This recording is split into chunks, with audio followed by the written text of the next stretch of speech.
Hi, everyone, and welcome to Rich Litvin's WBECS pre-summit session. Welcome. I hope you're having an amazing day. We're really excited for the session today, and thank you so much for joining us. We're very soon going to dive into the session, but we want to suggest to you first that you turn off all distractions, grab a pen and paper, and allow yourself to be fully focused and engaged in your learning experience for the next 30 to 40 minutes. The purpose of WBECS is to help you access the world's leading coaches whose knowledge, tools, models, and overall thought leadership is shaping the future of excellence in our profession. We have a very rigorous selection process, including 1,400 feedback forms, 1,100 nominations, a selection panel of 90 leading coaches, 3 research teams, and countless focus groups. All of this is to identify the very best of the best from around the world, those that will have a profound impact on your success as a coach through what you will learn from them over the coming weeks. This year, as always, we looked at how we could raise the bar even higher than previous years, which was incredibly difficult, but we believe we've cracked it. Based on the fantastic feedback we received from you asking for more engagement and more interaction post-session, we're introducing implementation mastery sessions. So you'll be able to join a deep dive session directly after our presentation today. And these have been very well received over the past week, and we're excited to offer them again to you. The space is limited and there's no cost, and you're welcome to join through a link that I'll drop you in the chat box at the very end of the call. I'll let you know some of the different session topics, what's going to be discussed, and there'll be a facilitator in each group to nudge you and guide you and open up conversations so you can share the learnings that you pick up today during Rich's session. We encourage you to share quotes, nuggets, aha moments. I'll be live tweeting on the call, so you can retweet any of our tweets and just share whatever you learn and whatever you pick up with your friends and colleagues and peers. So I want to tell you about Rich. Rich Litvin runs a boutique advisory firm for world leaders and thought leaders based in Los Angeles and London. The methodology is deep coaching, bespoke, not time-based. He's an expert at taking high achievers to the greatest levels of success. Ultra-successful people, people you would assume don't need a coach, are the ones who call Rich. His clients include Olympic athletes, presidential candidates, Hollywood film directors, special forces operatives, and serial entrepreneurs. Rich is the founder of 4PC, a community of the top 4% of coaches and entrepreneurs. Members of this extraordinary group include 7-figure business owners, a consultant to the White House, a coach to leaders at the World Bank, and the CEO of a wolf sanctuary. A thought leader in the coaching world, Rich is the author of the highly acclaimed book, The Prosperous Coach. He's the founder of the Confident Woman Salon and the High Achieving Introvert Project. And he is a member of the Association of Transformational Leaders. Rich has lived and worked in 8 countries and on 4 continents. His wife, Monique, is an award-winning singer-songwriter. They're the proud parents of 2 little boys, and he still gets nervous walking into a party. With that being said, I'll pass it over to you, Rich. Thank you, Jen. Apparently I still get nervous doing a presentation like this too, because I can feel energy in my body right now, but I know that actually means I'm here and I'm present and I'm ready to go. So thank you for the intro. That's great. I didn't know I'd gone through such a rigorous selection procedure too. You did. Lots of numbers in there. So let's play. Look, here's welcome everyone who's listening. Where I am right now, don't let the London accent fool you. I'm based in Santa Monica these days, and it's something like 3 in the afternoon as I'm speaking to you. So welcome wherever you are in the world. I'm in the middle right now of writing my 2nd book. The first book was called The Prosperous Coach. It was written for coaches. I wrote it with a friend of mine, a mentor of mine, Steve Chandler, and then I've headed in a different route in the last few years. I've always been fascinated by success. And for me, it never came from a healthy place, if I'm honest. I was driven for a long time from an unhealthy place. My drive was to prove myself to my father. And it didn't matter what age I was, even in my 30s and 40s, I was still becoming more and more successful because deep down I wanted to prove myself to my dad. Not uncommon for those of us who are very successful to have a secret hidden driver that's not always from a healthy place. What fascinates me is not how to become successful. There are hundreds and thousands of books about how to become successful. I love the little graphic we've got on the screen right now. But that doesn't interest me, because I don't think it works that way. If success was easy, you follow the 7-step plan, well, read Richard Branson's books and you'd be a billionaire like him. It doesn't work that way. So I'm not interested in how to become successful. I'm interested in the traps of success. What actually happens when you become successful? When you're an extraordinary high performer, what are the things that actually hold you back? What are the things that you struggle with when you play at that level? I'm interested because I've been a high performer all my life. I love to work with clients who are high performers. I've built a community of high performers. And that's what interests me, to spend my time looking at that. So if you're a high performer yourself, quite probably you are if you're listening to this podcast with WBECS, and if you coach really extraordinary high-performing clients, or you want to, then I trust this will be of interest. And it's designed to stimulate the thinking. The book I'm writing right now it isn't a book of answers. It's not a self-help book. The book's called Exponential Success: The Loneliness of Leadership. People who succeed at a high level tend not to read self-help books. And so this isn't designed to be a self-help book. It's designed to be a book of provocative questions. And that's what I want to do today, is provoke your thinking a little bit. Play with the way you think. Look, here on the graph in front of you, you see the standard bell curve that most of you are familiar with. And I've mapped down on it the levels of success as I see them. We all know people in struggle mode. We've probably been there at times ourselves. Even you can have success in one area of your life and still be struggling in another area. I'm not going to touch on struggle right now. You know what that feels like. It feels heavy. Most coaches tend to coach around that place. If you have a problem, come and see me. I can help you. And a lot of internet marketers market around that place. I'm going to tell you about your problems. What do they call it? Amping up the pain. That doesn't interest me. That's struggle. Then there's a place that takes you out of struggle. Striving. You work really hard. You put in all the effort.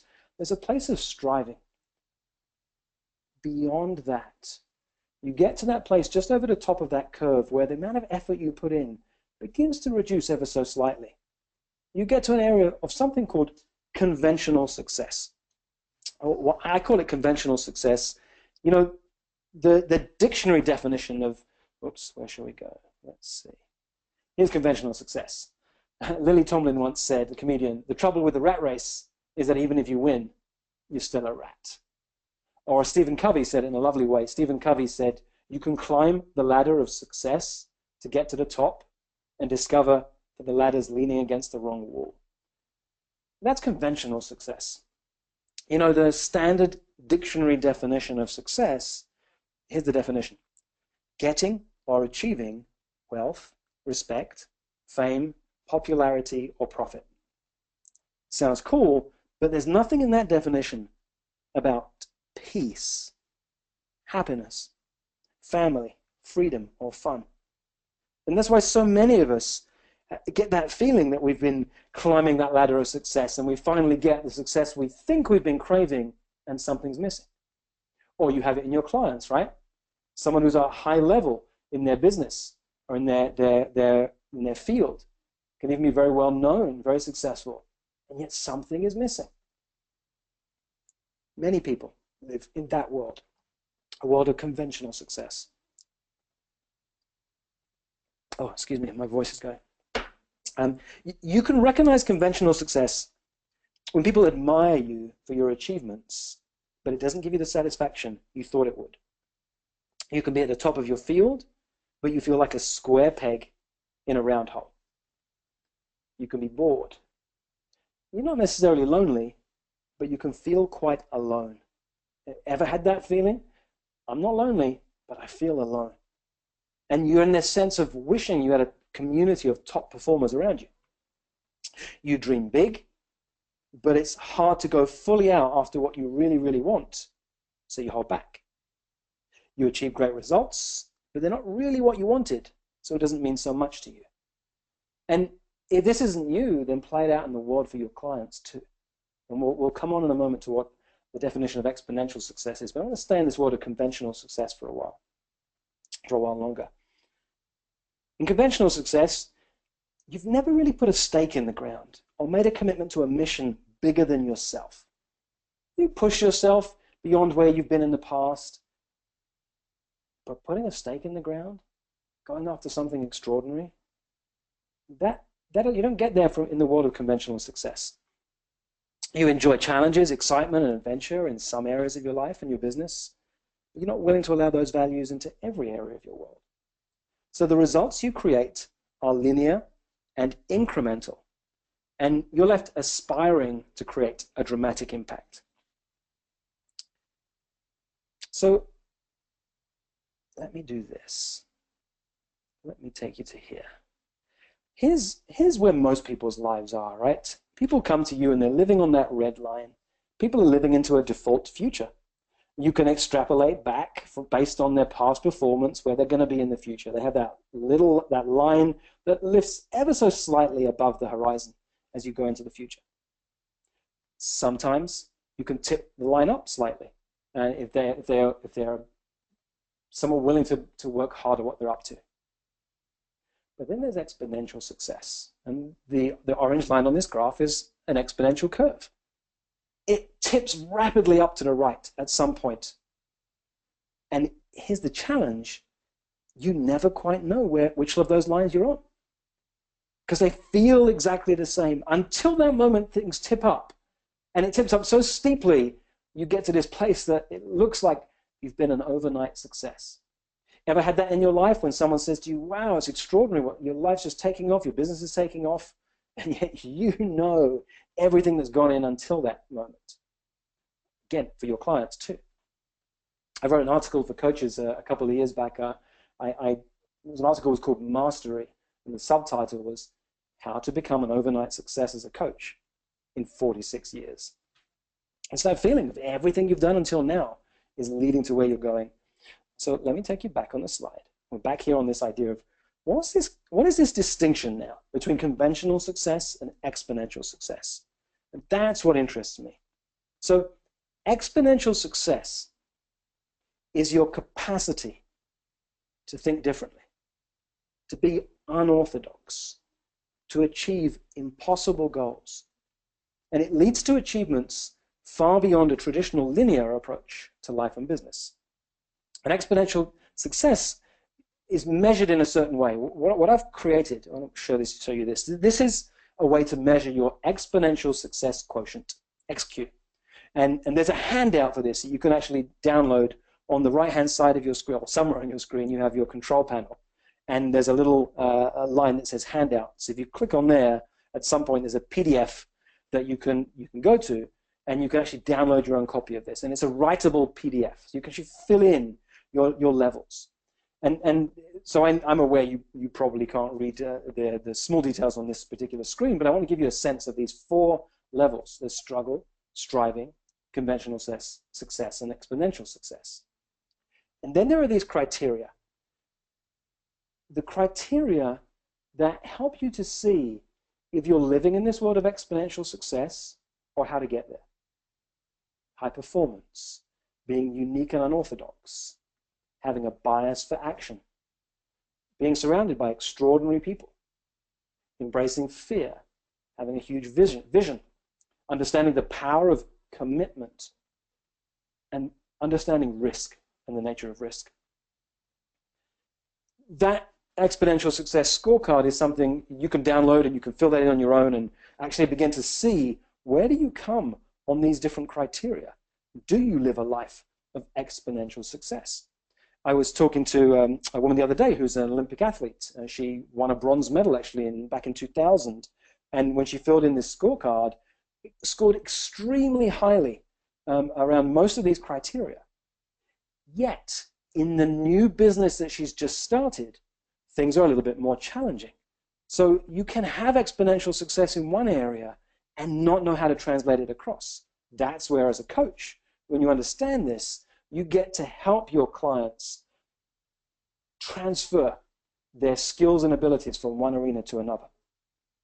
I coached a British Special Forces operative once. This guy had done things that scared me just hearing. Incredible guy. Drop him in the middle of nowhere, and he not only would survive, he'd thrive. Incredible soldier. But again, he transitioned in his career. And where he was right now, he was actually afraid of one thing that I was able to help him with. He was afraid of selling. Sounds crazy, right? But that's where he was, and had his own challenges right there. So let's move forward for a second. Here we go. There's conventional success. Now let's look a bit more depth at success, because there are some paradoxes to success that I find interesting. The first paradox of exponential success is thinking success is a destination rather than a journey. And that cartoon is fantastic, because everybody teaches you success is like this. Here's A, here's B. You take direct route from one to the other. Or here are my 7 steps to success. Follow my 7 steps. It doesn't work that way. It doesn't work that way. Success is a journey, and it has its ups and downs built into it. And, well, let's come through. I'm not carried away. So the second paradox of success. This one's interesting. When you play a really high-level game, when you're an extraordinary top performer, your life and your achievements can appear brilliant to the most people around you. And the challenge you have when you're an extraordinary top performer is that people around you are in awe of you. One of the chapters of my book is called The Problem with Millionaires. And it comes from a conversation I had with a friend who trains millionaires and billionaires in the area of philanthropy. He trains them to be philanthropists. And one of the billionaires he knows said to him, the trouble with all the millionaires I know is that they're not dreaming big enough. I love that. It would take a billionaire, right, to tell a millionaire that he's not dreaming big enough. Because the challenge you have is that you could be surrounded by people who think you're extraordinary, and that doesn't serve you.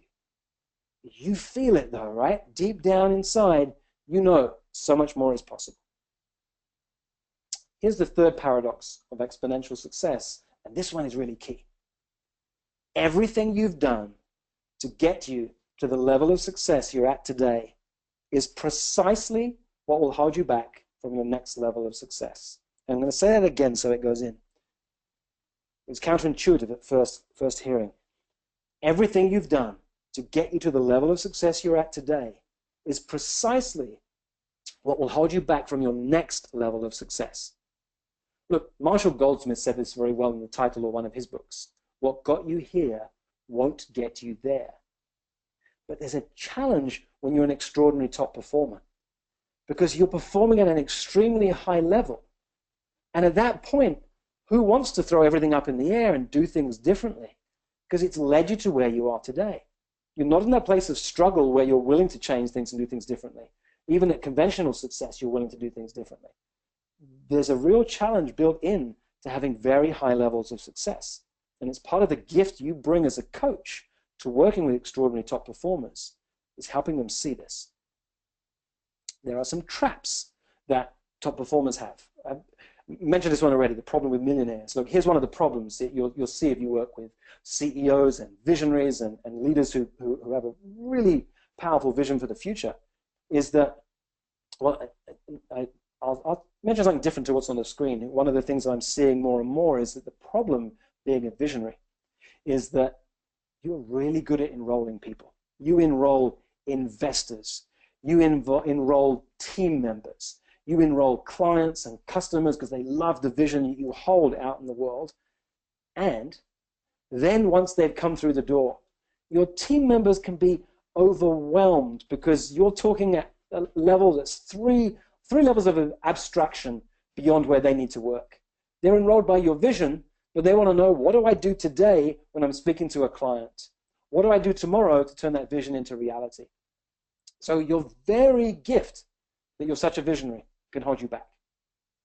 It can also hold you back because you get overwhelmed by your own vision. There's something called the paradox of choice.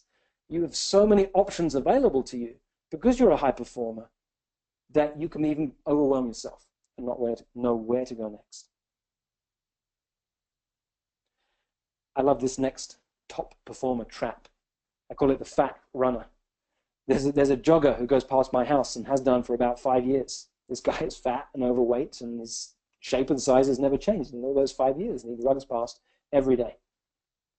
Athletes are familiar with this. It's called the gray zone. The gray zone refers to a pace that's set by a runner as too fast for recovery and too slow for growth. A pace like this can feel like a tough workout, but you run in that zone run after run, it will lead to a decline in performance. So here's your challenge, though. Nobody sees you in your gray zone because you're an extraordinary top performer. And they're in awe of you. So you're continually underperforming without even seeing that you're doing so. And I ask you, as you're listening, play this out for yourself. Play this out for your own clients too. These traps, and there's a number of them I'm putting into the book I'm writing, but I'll show you a few today. They're not, we don't all feel all of them. But just notice which ones are present for you, which ones are present for your clients. Here's trap number 3, the problem with problem solving.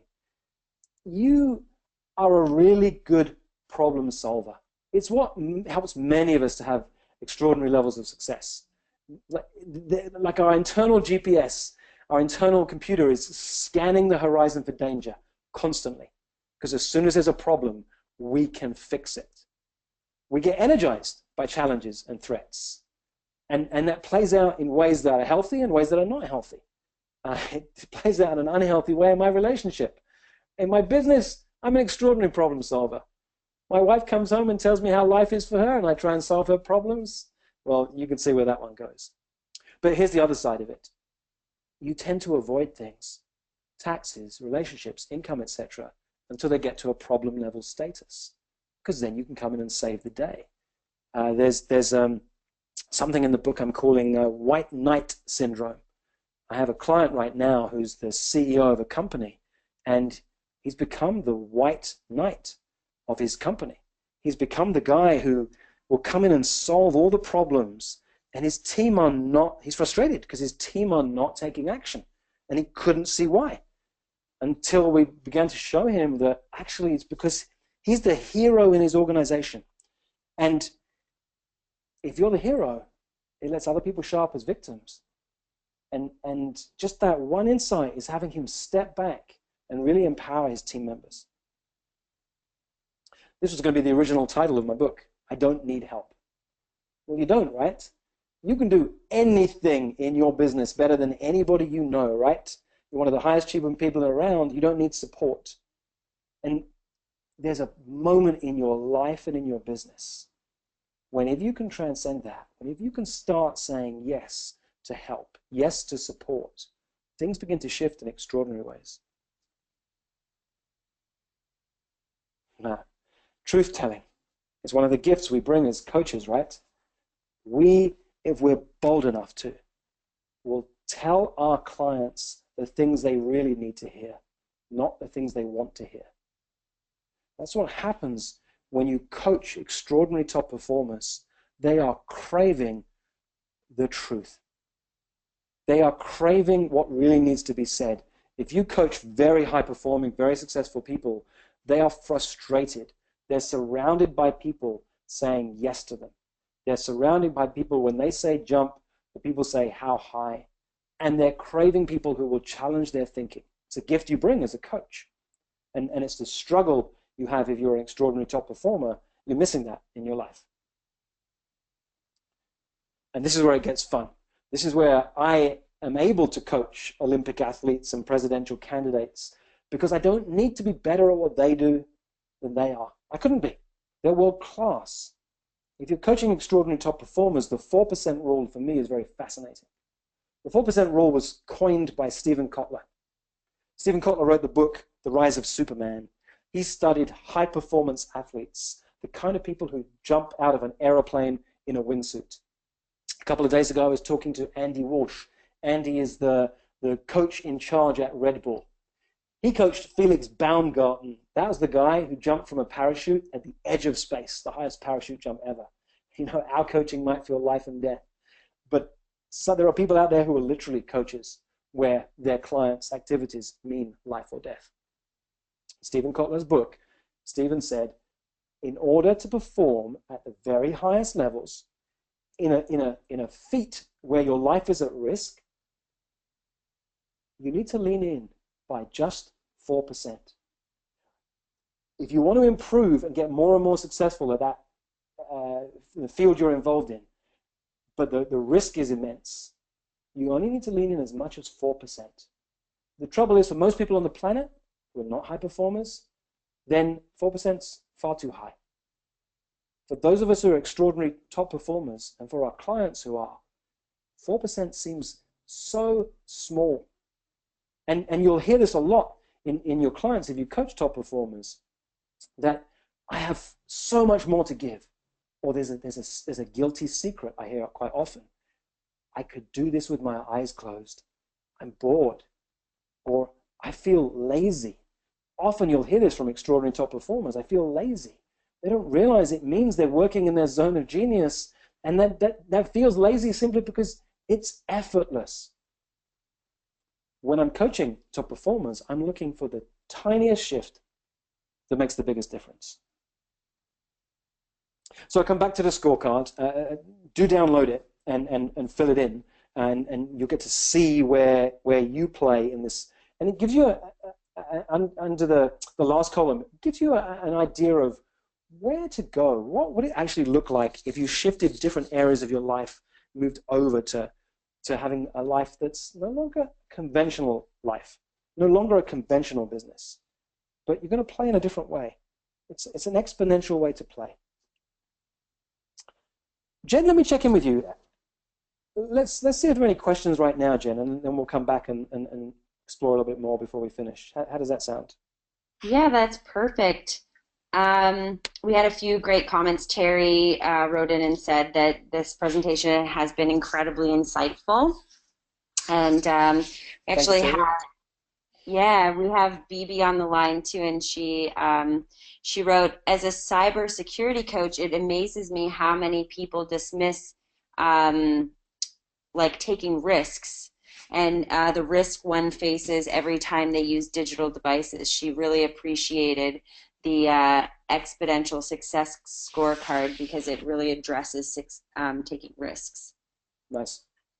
Mm-hmm. Any questions, or should I just leave that out for a second and let's see what questions come in? Yeah. Let's see here. One person asked, how do you relate the S theory and conscience competence to your model? I don't know if that's something that you are in the know of, Rich. Yeah, well, S theory, if I'm thinking about what you're thinking about, is a model for success. It's similar to the J curve in business, where you drop down as you go up. Success isn't where are we? Let's more fun than all these kind of theories. That's the reality of success. It's not a J or an S or anything. Success is like this, and it has traps even when you get to the highest level. That's what I'm talking about. What was the other piece? The question said the S theory, and what was the other one? Conscious competence. Oh, okay, yes. So what's interesting for me around this model we're putting together is, so for those of you who are not familiar, there's levels of competence, and you go from conscious competence all the way up to unconscious competence, incompetence I won't even mention, but in some ways it's similar to the model. What I'm talking about now in this presentation is a level beyond unconscious competence. The level beyond unconscious competence is a level called mastery. And mastery is what fascinates me. Mastery is why I love working with top performers, because mastery is when you can look at what you do and you can make the unconscious conscious. It's what we do with our clients, right? We help them to see what they're doing, and especially if you're working with top performers, that's what fascinates me, to make something transferable. So I've shared this story before, but I had a client who was a Hollywood film director, and a producer, and she came to me with a story, and it was a really powerful story, and it was very enrolling. But our job is not to be enrolled by our clients.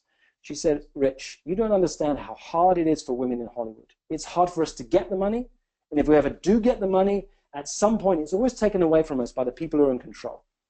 And she said, look, I'll tell you a story. The other day, I was put in I was making this movie, everything was coming together, and then the guys with the money came forward and said, we're really sorry, we can't let you continue with the movie because Steven Spielberg has said he'll come on board. And so I'm really sorry, it's not for you, this project. And everybody she told this story to, Jen, said, oh my God, I'm so sorry, what can you do? He's the top director of our generation, what can you do? Well, I didn't say that because I had context. That's what we need as a coach. And with context, I was able to say to her, hang on a second, why didn't you stop them and say, I don't care who this guy is. You need to get him in a room with me because I'm going to tell him there is no one else on the planet other than me who should be making this movie. Do whatever it takes. You've got to put this man in a room with me. And she went silent, and she was silent for a long time, and then she looked up at me and she said, you know what, Rich, I could have done that, and I know Steven. She knew Spielberg by his first name. So what happened? We dug down deep. That's what we do as coaches, right? And we discovered there were two beliefs that she created at a young age. You see, what I knew is that as a young girl, she was raped and abused. And that was public information. She made a whole life dedicated to make sure it would never happen to another young girl. She'd written books about this, done TED Talks, even traveled to Africa and got imprisoned for trying to make a difference in one of the countries over in Africa and on this cause. And that's what the movie was about. So I wasn't kidding. She was one of the only people on the planet who should be making this movie. And it wasn't the man that they thought it should be. And what happened at a young age, she said to herself, never again will I allow anybody to hurt me or take anything away from me. And because of that, she dedicated her life to becoming successful. I'm going to be successful because then never again can I be hurt or lose what I have. But underneath all of that, what I found out, it's what we do as coaches, what I found out is that she had a second belief that she didn't even know she had. And this belief was, but don't become too successful because then you might be hurt and they'll take everything away from you. And so from this place, she realized, wow, it's not about the money. And it's not about the people in Hollywood who are in control.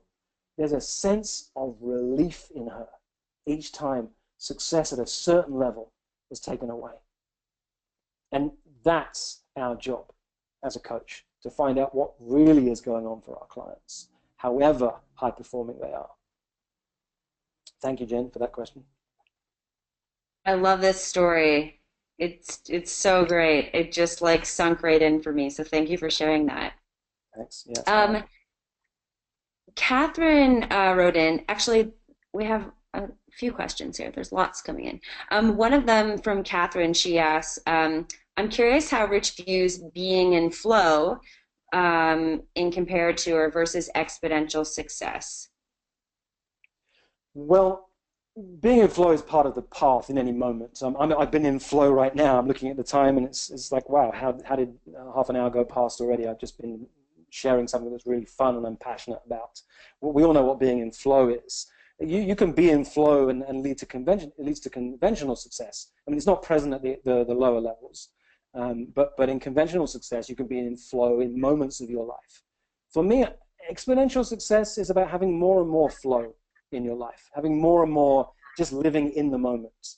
For me, around building a business is about creating people on my team where each of us get to work in our zone of genius. That's all I do. My only job is to make sure everyone on my team is working only in their zone of genius so they can be in flow as much as possible.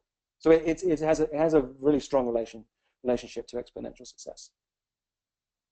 I could not agree more. We have lots of people asking if you could just talk a little bit more about your the handout and the exponential success scorecard. What do they do with the scores? And if you could just talk to that just a little bit more, that'd be great.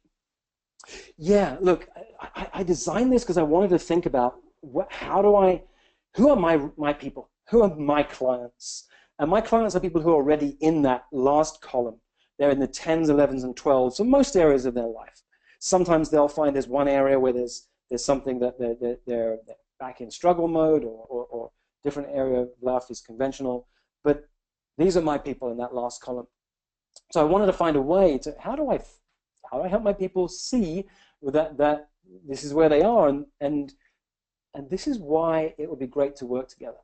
This is why I have a community of people where maybe it's time for you to come and find what it would be like to be surrounded by extraordinary people. So you fill that in for yourself. It will give you, you'll have some fun doing it just to see where you are. If you can come and look at our website. So we have a community of coaches. I know, Jen, do you give out those details later about how people can find me online? Yeah, I'll drop your links in the chat box so that people Yeah. know where they can find you. Yeah, they can also find you through our Facebook page too. Perfect. So I run a community of extraordinary coaches and entrepreneurs where I wanted to do just that. I thought, what would it be like to have a community of people where I'm challenged? It might be my group, but I'm coming in as a peer. I want people who challenge me. What's that line? If you're the smartest person in the room, you're in the wrong room. Well, I wanted to create a room where we're always challenging ourselves. In my group, we're bringing in a couple of weeks' time, we're going to be working with Leonardo DiCaprio's acting coach. He's going to be training us to be in our bodies and be in the moment. So where you go with this is up to you. You can use this for yourself and have a look at what exponential success means for you, and just challenge your own thinking. You can come and have a look at what we're up to and come and join one of our communities. There's a number of ways you can go with this. You can wait for my book, which I'm in the middle of writing, be out towards the end of the year. I have a couple of cool personal questions that I'm curious if you're into answering. So the first one is, what motivates, drives, and fascinates you to work with high performers yourself? And I know you've like touched on that a bit already, but just curious if there's anything more for you to add. Yeah, I'm happy to answer anything. I think it's really that realization that I've been a high performer all my life. It's just how I love to play. And that realization, it didn't come from a healthy place. My dad passed away just over 18 months ago. And I was literally in the bedroom as he passed away. And it was myself and my two brothers, my mum and my uncle. And my uncle, my dad's brother, said, "You boys know how proud your dad was of you, right?" And that makes sense. He was just taking care of us in that moment. But in my mind, it didn't compute. No, I've spent my whole life trying to prove myself to my dad. Look, I knew my dad loved me. My dad was an awesome dad. But I've been trying to prove myself to him for most of my life. It didn't come from a healthy place. And ever since he's passed away, everyone who knew him would say to me, "You know how proud he was of you, right?" And it's like, I've built my life on this foundation that just crumbled because I'm going after something I'm chasing after something I don't need. I already have it. My dad is proud of me. So what does that mean for myself and my life and my business and what I've done? So it's very personal, really, why I love to work with high performers, because it's been my life and it hasn't always come from a healthy place. And I get to really play with extraordinary people. I like that too. My business plan for 10 years, Jen, my business plan has been one line: spend time with extraordinary people. When I do that, my business takes off. I love that. I'm taking notes. Look, it's even why I'm here. It's why I'm here, because I met Ben, who runs WebEx. I met him in Croatia a year ago, and we just bonded. We play a big game, both of us, in different ways. So that's why I'm here today. I spend time with extraordinary people, and my business has a huge impact on my life and my business. I agree. It's incredible to be surrounded by people who are vibrating at a high level and inspire you to see what's possible for Yes. yourself. Yes. And if you're a top performer, there's a challenge in there, because you're often surrounded by people who are admiring you, which feels great. You don't know what you're missing out on. You're missing out on the challenge. You're missing out on the other. It's the quote. Let me take you back to the quote. Where do we go? Oops. Here it is. Everything you've done to get you to the level of success you're at today is precisely what will hold you back from your next level of success. That fascinates me. I love that. One last question, and then we'll wrap things up. What do you find is the biggest challenge for you when dealing with the high achiever sort of group that you tend to work with? What's your biggest challenge? Ooh. Um, Probably inside of me, if I'm honest. That's the answer at the heart of it. I remember the first presidential candidate I was connected to. I've coached 2 presidential candidates, and I got on the call. It was a referral from a client, and I realized, and I was excited. If I'm honest, beforehand, I realized I was excited. I was just, oh my God, I'm going to coach a woman who could be president of her country one day, and I was so excited. I got on the call to realize, oh my God, not only has she's not read my website, she knows nothing about me, she'd also never been coached before and had no clue what coaching was. She just trusted her friend. Her friend said, Rich is someone I work with. You could benefit from a conversation. Get on a call if he'll speak to you. And she said yes. And so I'm 2 minutes into this call realizing, holy shit, this woman's amazing. And what did so she had 3 master's degrees and a PhD. She was a millionaire in her own right, had a multi-million-dollar business that she ran. She was a mother to 4 children. She was running for president of her country, and she had a bodyguard 24/7 because she was running on a clean energy platform, and the oil industry in her country meant that her life was at risk, basically. And any one of these things would have been amazing. She had this whole thing, and I was intimidated and full of self-doubt in a way I hadn't been since my early days of coaching. And I had to make myself slow down. I had to make myself take deep breaths, even in the middle of this conversation, and remember that my job wasn't to be better at what she did. It was just to do what I do. The job of a great coach is not to answer the questions your clients come with. It's to help them live into more powerful questions. And when I remind myself of that, I can coach anyone. The sound that most of us as coaches want to hear is the word wow from our clients. But actually, the most powerful sound you can hear from your client is the word And that's the challenge I have. Just reminding myself I don't have to be better at what my clients do than they do. I can just breathe, do what I do really well, get really present with the person in front of me, and help them live into more powerful questions.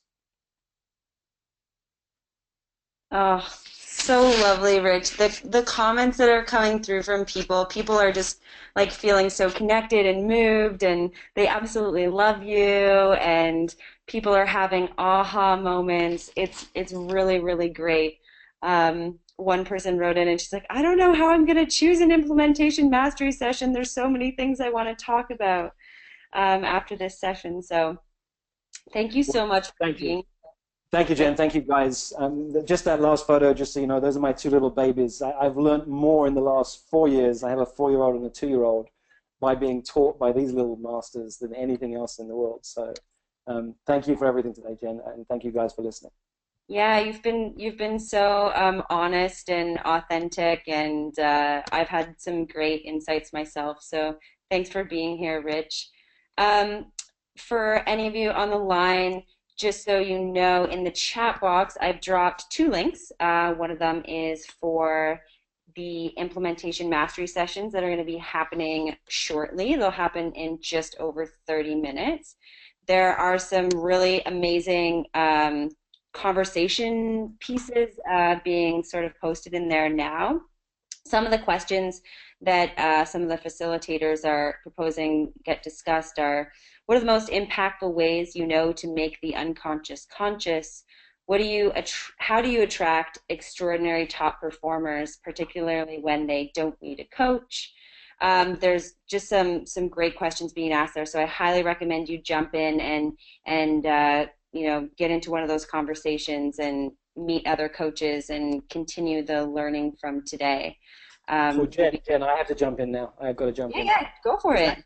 That question, how do you attract top performers, is not a question I choose to answer. I call it creating clients. That's what I wrote a book about, The Prosperous Coach, because clients are created. They're definitely not attracted.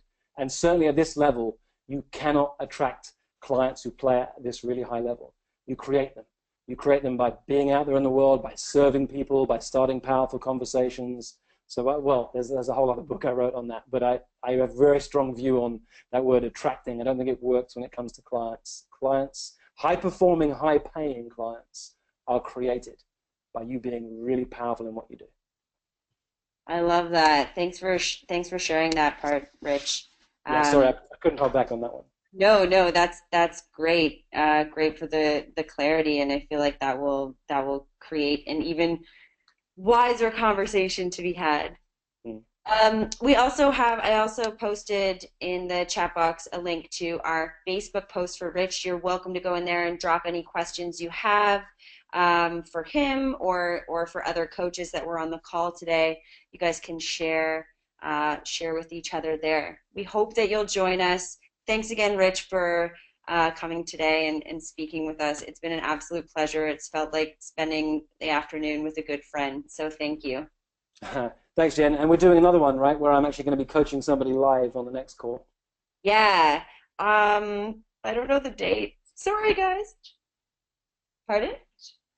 Yeah, Ben will be on the call as well. Ben's gonna get coached by you, Rich. It's gonna be it's gonna be great. Cool. And that'll I be think there's someone on the screen right now. I think it must be June the 14th, right? June the 14th. There we go. Thanks, everyone. Gotta love when everyone knows dates better than me. Awesome.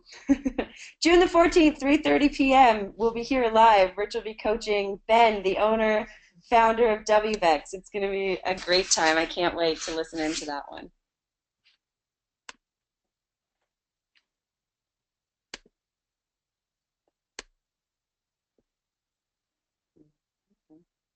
We'll see everyone on the implementation sessions. Be well. Thanks for joining.